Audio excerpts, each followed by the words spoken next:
How's it going, everybody? Just want to make this kind of a quick video. I went to my local gun shop and everything, was browsing around a little bit, and ended up finding out that they had the XDs magazine for the Springfield. A lot of the websites, at the time were, out of stock and everything, because it's kind of popular now. So I think they're kind of flying off the shelves a little bit. So I just kind of was holding off on getting a magazine for it, but since they actually had it at this at a local store, and I didn't have to worry about ordering online and all that, I went ahead and picked it up. They had it for $42.99, and so I thought that was a pretty reasonable price. For the fact that if you used to pay shipping, so I thought it was a pretty good deal. And a couple of them, at least about like maybe 5 or 6, somewhere around there. So I went in and picked it up. So just kind of showing you what you get, which is not much. You do get the magazine, of course, 7 round instead of the 5 capacity magazine. So you get 2 extra shots, minus 1 in the chamber, and you get 2 of these grip spacers, basically, to when you stick the magazine into the gun, it's just not like bare magazine. So it gives you a place to put your pinky if the flush magazine is a little too short for you. And it does come with an extra spacer, depending on the size of your hands and everything. So I'm gonna have to play around with that and see which one I like better. So yeah, that's basically it.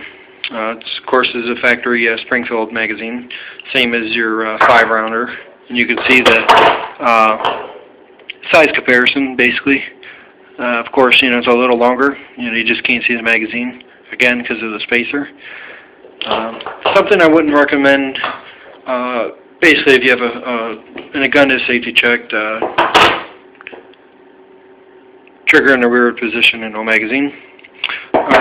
It isn't something that I would recommend for like a tight t-shirt type of scenario, or in the summer where you don't have a baggy enough shirt or whatever to hide it well.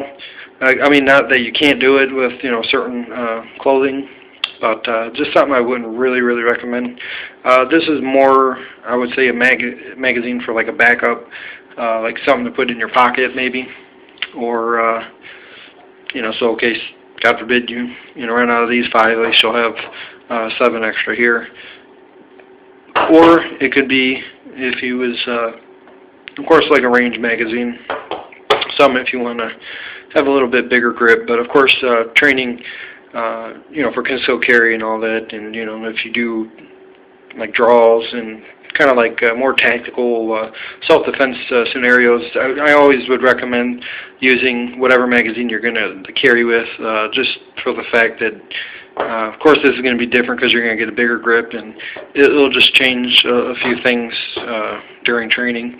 The fact that when you go run with this magazine, it's going to be a smaller grip and harder to grab onto versus this one. So I would always recommend training with whichever one you're going to carry. Don't know if it makes sense, but whatever. So I'm going to use, again, or it could be maybe in the winter time for winter carry, when you're wearing a hoodie or a jacket or what have you, where you can conceal this very nicely. Then I would recommend it. Or again, if you can find the right clothing to carry it during the summer. But so yeah, I mean, not much else to say, just a magazine. But so I've been wanting to get one of these again, just for backup or something, like in the pocket, something a little more extra firepower, God forbid if I needed to. But anyways, so let's check it out, see how it looks. And as you can see, it is a much bigger grip.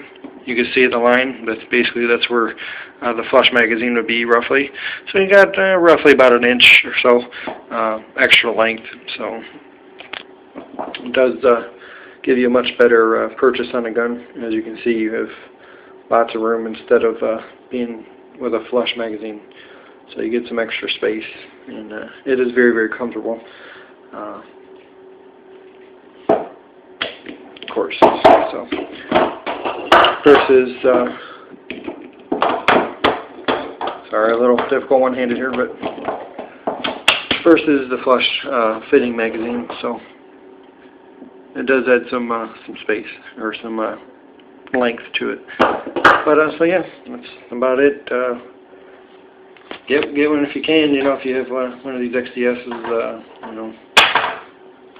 Anyways, not much else to say. So oh, and just a little update on the you know, on the gun itself. It's been shooting real great.